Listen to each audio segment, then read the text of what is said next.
Yesterday I asked you about what happened with you and Ben Rich. Can you tell me about that? Oh, sure. Well, basically what happened was back in about January of 1993, I got a flyer from my School of Engineering, where I'm a Bolter Associate, which is basically a alumni group that you pay to belong to. And one of the things they try to do, because you are funding the school, is to put on events for you. So the event was, I believe, March 23rd, 1993, a engineering school alumni event for Bolter Associates to come and hear Ben Rich speak. So I had this flyer. I contacted my friend Tom Keller, who had graduated 10 years before me, who has an interest in UFOs and the whole subject, and had lived out in Palmdale, and asked me if he'd like to go with me to the meeting. And so we went. There were about 200 people in attendance. We sat in the front row, as I recall, and we listened to about an hour and a half of Ben Rich talking about his 40 years at Milwaukee Skunk Works. He had just retired as the past chairman, president, CEO, and chairman of Milwaukee Skunk Works. He was just sharing slides from YouTube, everything from the U-2 all the way up until, I believe, the F-117. And so this was about 30, 40 slides. He was showing a lot of different aircraft that they had built at the Skunk Works. But when he finished, the last slide was a black disc zipping off into outer space. It was a slide, so we kind of had the artist's swish marks on it, zipping off into outer space. And he ended the talk with the words, "We now have the technology to take ET home." And the entire place busted up laughing. And Tom and I just looked at each other like, did he just say what we think he said?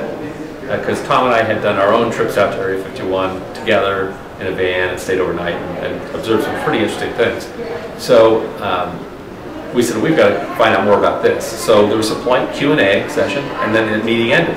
And about 25 people followed him up to the front of the room to kind of gather around him after it was all over and to talk. And he basically had these conversations with people. And so it started off with very polite questioning, and it turned to more direct questioning. Like, you mentioned this ability to take ET home. Can you tell us more about that? And so he basically said that there's an error in the equations, and it was plural.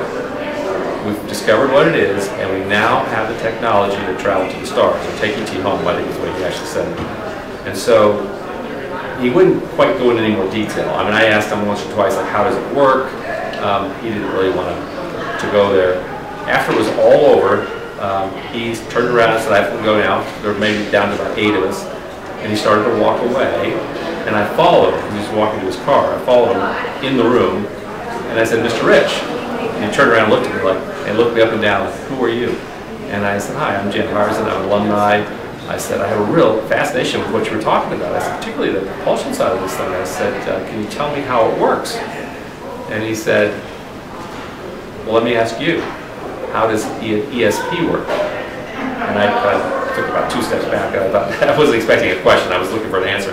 And I just quipped real quickly. I said, I don't know, all points in space and time are connected. He looked at me and said, that's how it works. He turned around and walked out of the room. So, I mean, those are the 3 biggies that he talked about. I mean, there's a lot of other stuff he talked about, but it's basically, we now have the technology to take ET home.